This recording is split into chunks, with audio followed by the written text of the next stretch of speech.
how it all went south. So, Sean, have you ever thought about how your life would completely change if you only won the lottery? I'm sure you have. Every single day. Yeah, so what went through your mind? Did you ever... If I won the lottery, I would not be here. As much as I love you and doing this, if I won the lottery today, you would never see me again. So, do you ever pre-spend the money before you... 100%. Yeah, on what?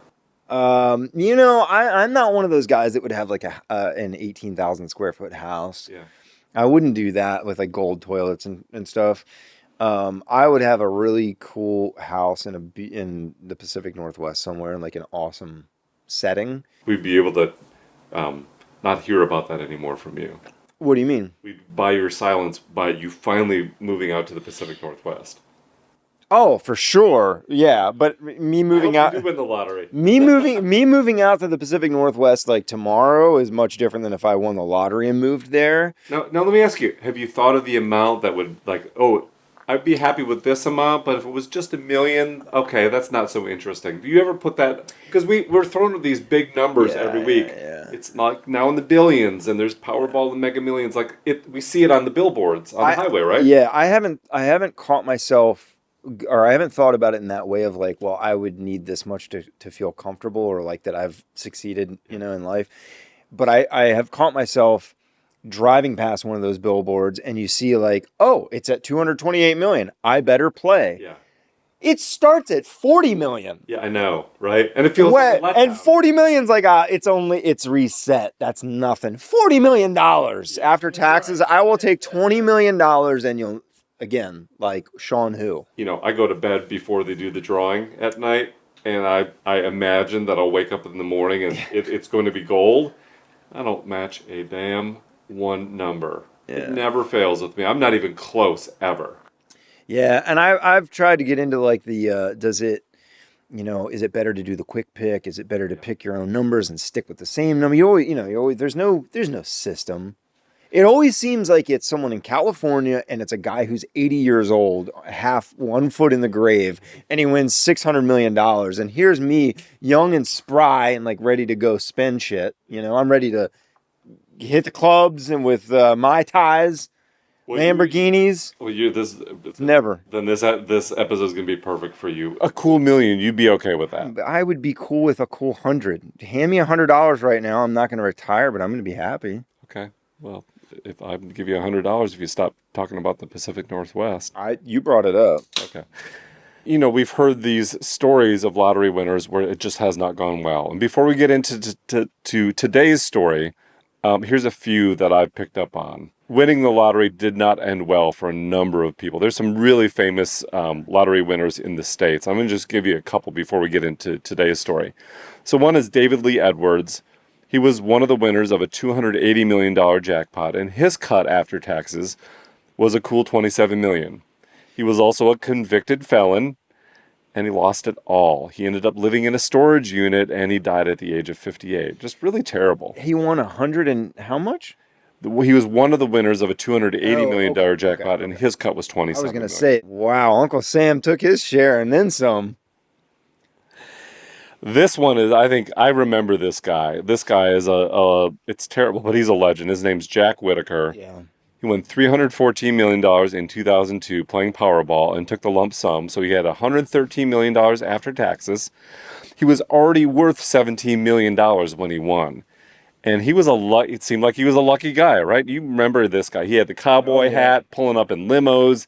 I think he was the guy with the briefcases of cash. He would always get a briefcase full of like $1 million or something. But some bad stuff happened to him. People so he had his car parked outside a strip club. Oh, yeah. And he just happened to have $545,000 in the car. Inside the club, they slipped him a Mickey, drugging him, and stole the money. 5 months later, the same car, in the same parking lot of the same club, he's robbed of $200,000. And then again in 2018, $100,000 was stolen out of his car parked outside of his house. His house burned down. He was arrested twice on DUI, but it was really bad. His granddaughter was found dead and wrapped in a plastic tarp by a van, and she would receive a large stipend from her grandfather. And I think some suspicious characters floated around her knowing that this was happening. Anytime you're waving your money out like that in public, some other characters are going to show up. And it's terrible, but his granddaughter was dead. Yeah, yeah. I mean, there are so many stories, and you could go on forever. And everybody wants to win the lottery, and that's just one of those parts of the American dream.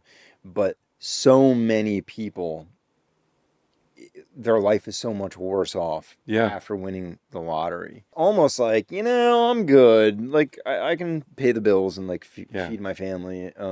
That would be great to have, all that money, but And everyone says they're going to do it differently if they're the ones that win the I'm gonna millions. give But so much to charity, and yeah. well, and so this next guy, his name is Billy Bob Harrell Jr., and he won $31 million in Texas. And he spent money like crazy, new houses, not just for himself, but his family. He bought new cars, and he donated to the church. He was a generous man. But things did not go well when he split from his wife. He locked himself upstairs in a bedroom, took his clothes off, and shot himself in the head and died. Why do people do that? I don't know. Why do they take the clothes off? It's I mean, like, I don't want to say common, but it's definitely something I've heard about before, where like someone will just strip down naked and then shoot. I don't know, but I mean, but it's tragic. And the Houston Press said that Harrell had said to his financial advisor before he died, "Winning the lottery is the worst thing that ever happened to me." Okay, so with that, I've had a story. It's a Chicago-based story. I've told you about this before, and it involves the mysterious death of a man in Chicago who won $1 million playing the Illinois State Lottery. And this one is a story that really matches our show name, How It All Went South. Let's get after it. Here we go. Recorded live at 800 East Studios in Atlanta, this is How It All Went South. From a stormy Atlanta. Yeah, I know. The sheets of rain are coming down.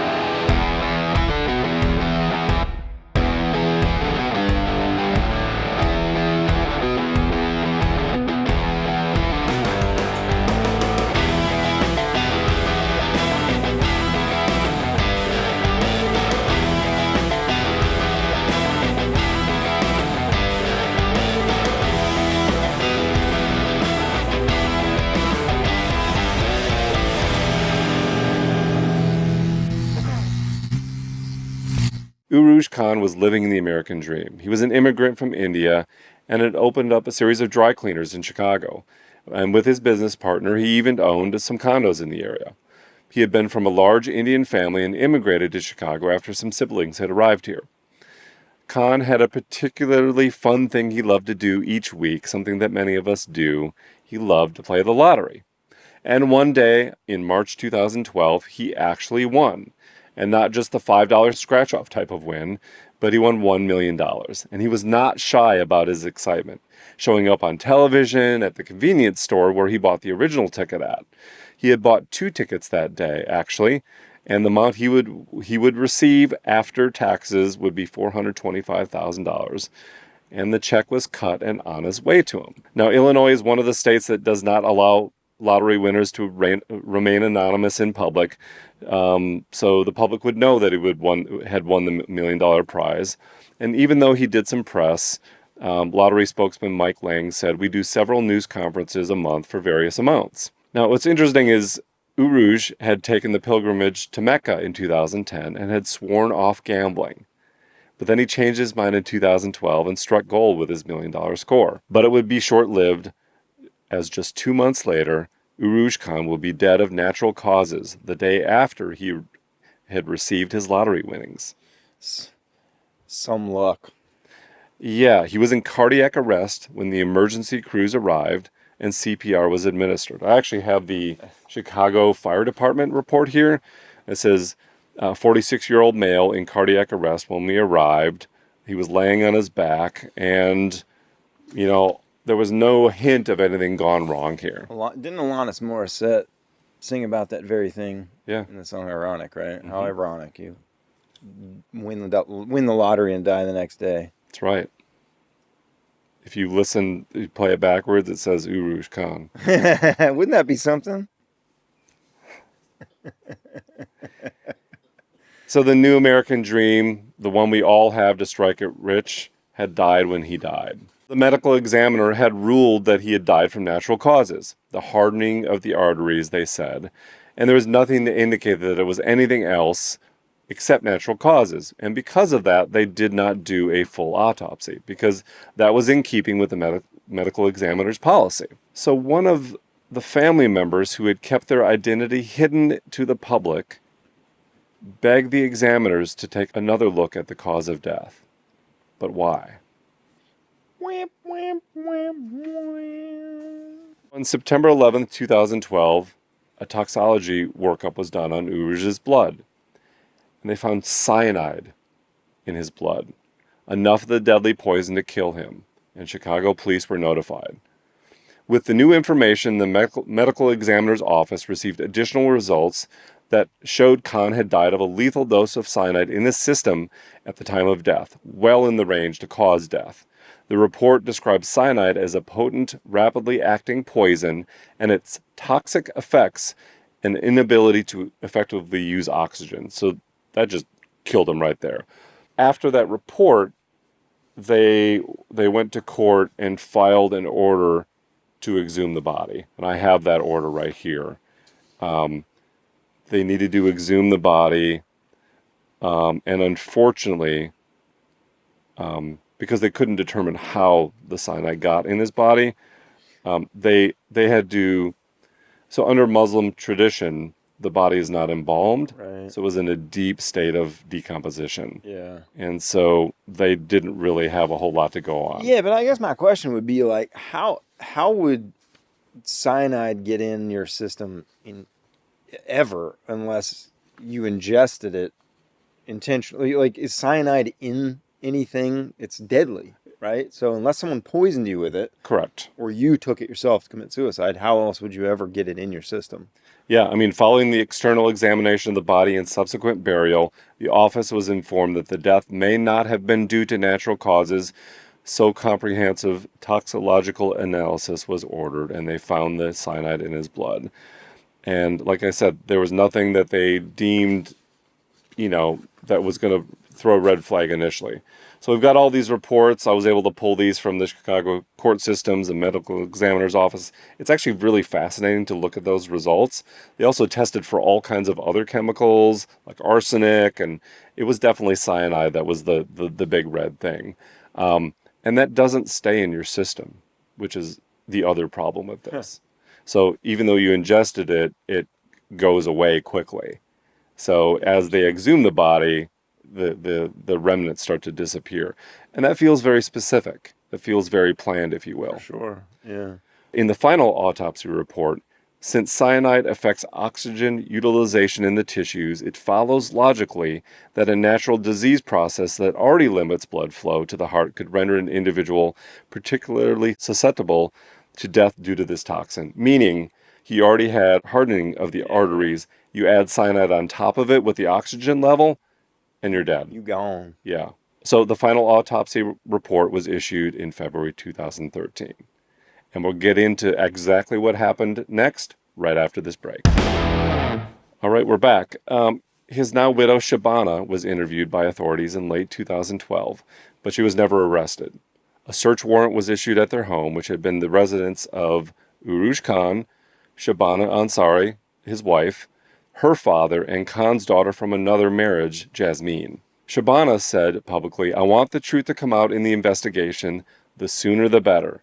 Who could be the person who hurt him?" When questioned, they said they all ate together between 8:30 and 9 p.m. that night, and that Urooj got sick around 3 a.m. Her father, Faridun, had claimed that the entire family had eaten the same curry meal that night.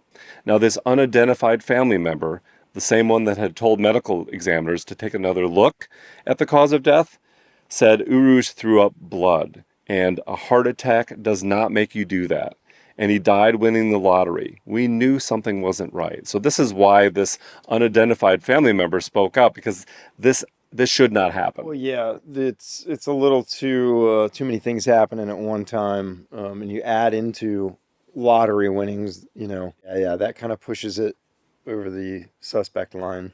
So Shabana, his wife, did not know at the time who had made that request. to relook at the cause of death, but it was later revealed to be Imtiaz Khan, brother of Urooj.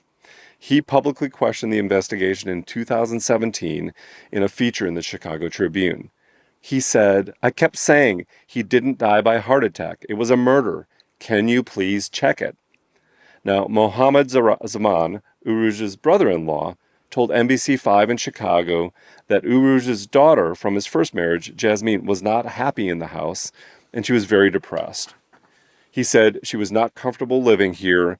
She was depressed over there. Zaman said the girl was home the night her father died, but she did not eat the meal her father enjoyed hours before his death. No, she ate some different stuff, he said, some rice and other stuff. No one was visiting them. He went from work straight home and ate his dinner, and she cooked the last meal. He is careful not to speculate about who might have wanted to see his relative dead.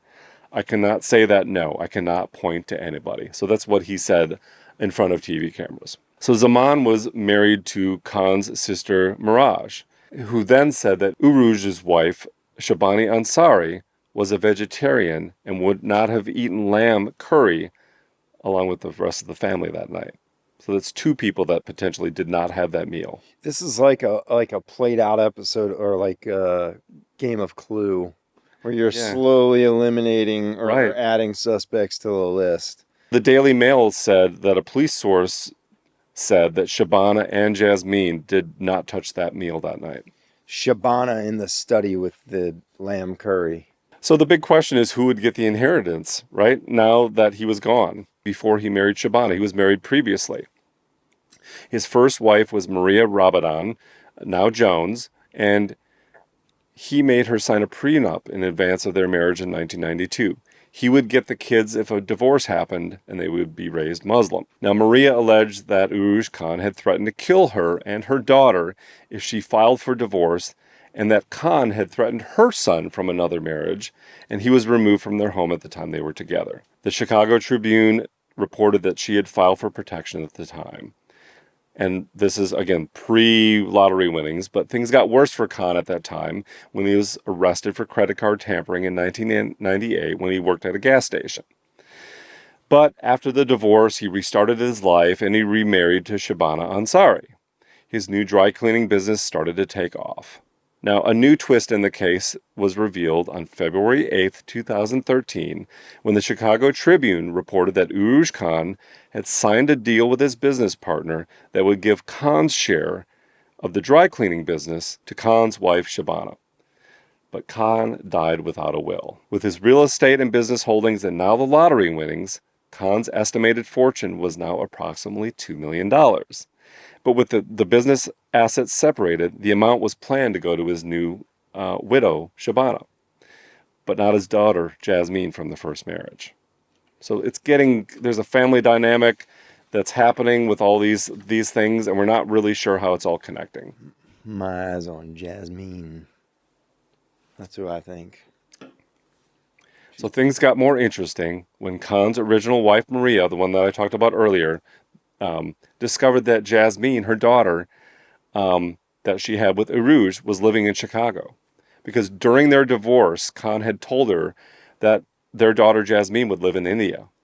Maria had not seen her for years, and after Urooj's death, Maria discovered that Jasmine was indeed just 2 hours away in Chicago from Maria's residence in South Bend, Indiana. She was shocked when she saw the photo of Urooj along with Jasmine and Khan's second wife, Shabana, and her father, Faridun, in the convenience store holding the large check for $1 million. She told NBC5 Chicago, "I was thinking, oh my God, my daughter," when she saw Jasmine standing next to Urooj when he claimed the lottery winnings, and told the Chicago Sun-Times, "I don't know if she knows I'm still alive. I thought she was in India all these years." More family dynamic.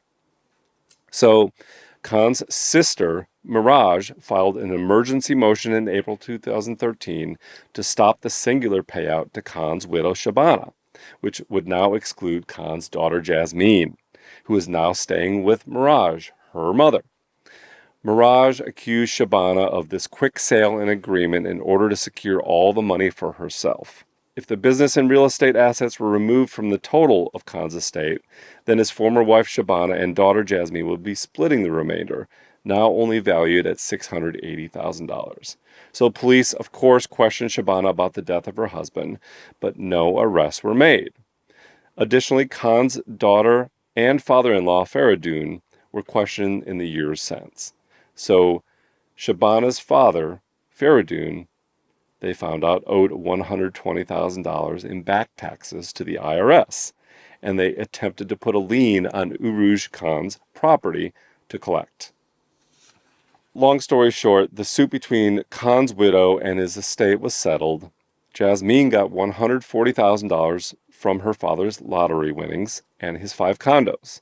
Shabana kept the remaining lottery winnings, the primary home, and the dry cleaning business. Curiously, both agreed to not pursue civil suits around the murder of Urooj Khan unless, quote, there is new evidence discovered or one of the parties is arrested in connection with Khan. Faridun, the father of Shabana, died of cancer at the age of 75 in 2017. We'll come back and ask all the big questions right after this. This has gone on for a long time, since 2001, 2002. And since 2017, there's literally no information about this case. It goes dry. No one was arrested. No one's convicted. No one's found guilty. And I just have so many questions about what really happened that night and who is behind the death of Urooj Khan. Yeah, have they offered up any explanation of how the cyanide got in his system other than being poisoned intentionally? It's probably from that meal that night. Yeah. But again, the question is, how does he get it and not everyone else?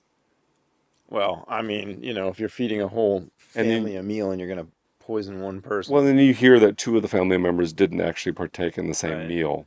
And no one thought that they should pursue that? Well, I think they did question. They just didn't have a whole lot. What can you Yeah. do about it? So really, no substantial leads in years. Is this a dead case? Is it a dead end? Is there anything they can do? And did something? My big question is was there a secret that was buried or hidden that now disappears with the death of Shabani Ansari's father? You had the IRS back taxes and the lien on the property. Was there something going on? Because he was there at that meal too. Again, we're not convicting anyone or accusing anyone of anything here, but we do have big questions about this. The other thing that's so curious to me is why cyanide? Why this specific thing? And I think if you're going to do that, it feels highly planned and organized and not random at all. Yeah, no, not at all. Because how do where would you even go to get cyanide? I wouldn't be able to tell you where to go. Right, Where exactly. the hell do you buy cyanide? The dark web. The dark web, yeah. But if you're going to ingest cyanide, you're going to get sick and die. For sure. And the people that you were with that night, I mean, like, he didn't go anywhere. He was in the house. Yeah. The cyanide was likely ingested at that meal. Yeah, because it works like really pretty quick, right? It was 3 a.m. when he was throwing up blood, and they had a meal at about 9 p.m. It's almost shocking it didn't happen sooner. Yeah, yeah. But think about that. Like, whoever did this, if they were one of the people in the house, this person's, like, if you meant to poison them, to kill them, then they're dying that night in this house. Yeah. Yeah, you would think somebody there. I mean, it really is like a game of Clue, because you're in a house, you have X number of people, one dies, or one is murdered. Yeah. Let's say someone in that house has got to be responsible. It's not, you know what I mean? The guy got poisoned eating dinner. It's not like someone knocked on the door and shot him and then ran away. I mean, it's someone in that house killed the guy, right? And it's almost sweet to see the picture of Urooj Khan when he wins the lottery. Like, it just touches him so deeply that he won. He's so excited. It's emotional for him. It's something he loved to do, that he actually struck gold and he had come to America. It was just such a big deal, right? Like, it was, wow, he was actually making his way, but it just, it's another case of it not ending well. And he did not do what we talked about earlier in the episode, didn't spend his money on bad things. He was, He didn't have a chance. He right, I just got that know. check. I don't know. I would love to hear from anyone in the Chicago area or anyone that's followed this case for years. If you have any information or any thoughts. Unfortunately, the longer that we go on this, the less activity that happens. But this one has just been something that's been bothering me for years and years. It really has. Just because. Just because. Well, just the lottery thing and the American dream and like the fact that it turns south. And I guess my question to you to wrap this up, Sean, is after hearing this, will you still play the lottery after all these stories? Hell yes. Because you know what? Just like every one of those people is like, well, if I win, I'm going to be smart. I've already got it planned out, man. I've read some articles on the internet Yeah. about what to do when you win the lottery. Yeah. So I got a plan. Yeah. Hire a lawyer. Oh yeah. Go. Business manager, business team. Yeah. I think were we in a state you don't have to announce who you are. Georgia? I don't know if Georgia's that way or not. Anybody. I'm going to set up a holding company. Yeah. And that's who's going to be registered under. You'll never know it's me. The only way you'll know it's Sean is I'm going to walk in a gold lame suit like Elvis in the 60s, and then you won't see me again. I was going to say a gold grill. I won't do the grill, but what's the rapper that had the gold or the jewel like put in his forehead? Somebody knows what I'm talking about. Oh, He had a ruby or emerald or something. remember that, grafted into a hole in his forehead. Yeah, and it didn't go well. I think he got robbed. Here, come here. Here. Yeah, I think he got beat up and somebody popped it out of his forehead. Now he's got a hole in the head. He's like, "Oh, an expensive diamond." Get a little ketchup on your forehead. God, now I got a hole. No, I'll play the lot. I don't play all the time. I definitely think, for me, even though the odds are just completely ridiculous, it's fun to get caught up in that when it hits $1 billion or 700 That's million. when I do it It's too. so fun. Yeah. Because, and honestly, I got to say, like, I understand full on, people who become rich, like take like an Elon Musk, right? Or Bill Gates or somebody like that.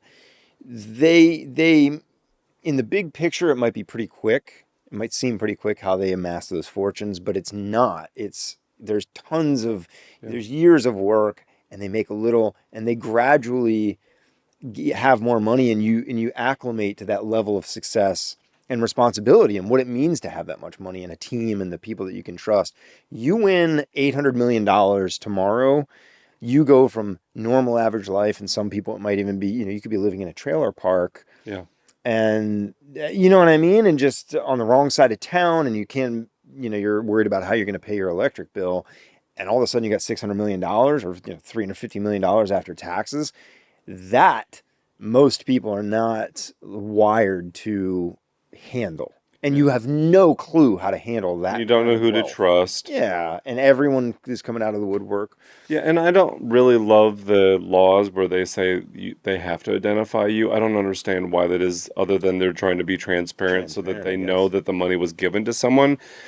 I guess I get that angle, but I think it's dangerous for people with their own digital footprints to be stalked. If they were, let's say they were a public person, they've got a, public Instagram account, or, you can look up anyone's address in like 2 minutes. For sure. What if someone just shows up outside? Like, I'm not saying that'll ever happen to me, but like, that's pretty dangerous. Yeah, and I imagine that's probably happened at some point where, somebody is like home invasion, you know what I mean? Well, and there's a whole separate like lottery winners who have been murdered. Sure. Because of the money. Yeah. So many times, when I said trailer park, there was a story about, there's some television show that I watched a couple years ago, and it was like lottery winners who won and things went wrong. And one was a couple from, I think, in Florida. And, they were like, pretty white trash meth. In all honesty, they're like, meth problems and whatever, and the guy won like $360 million or $380 million. And all of a sudden, they had like a $20 million mansion, and they had Ferraris and just absolutely just spending like there's no tomorrow. And if you're a drug addict and you win hundreds of millions of dollars, you are going to 100% be a bigger drug addict. And that is exactly what happened. So you have these two completely white trash people that now are smoking meth in a mansion and then driving a Lamborghini, and it didn't end well. Just take the cyanide pill. Take the cyanide Take pill the at cyanide that pill point. next time. Jesus.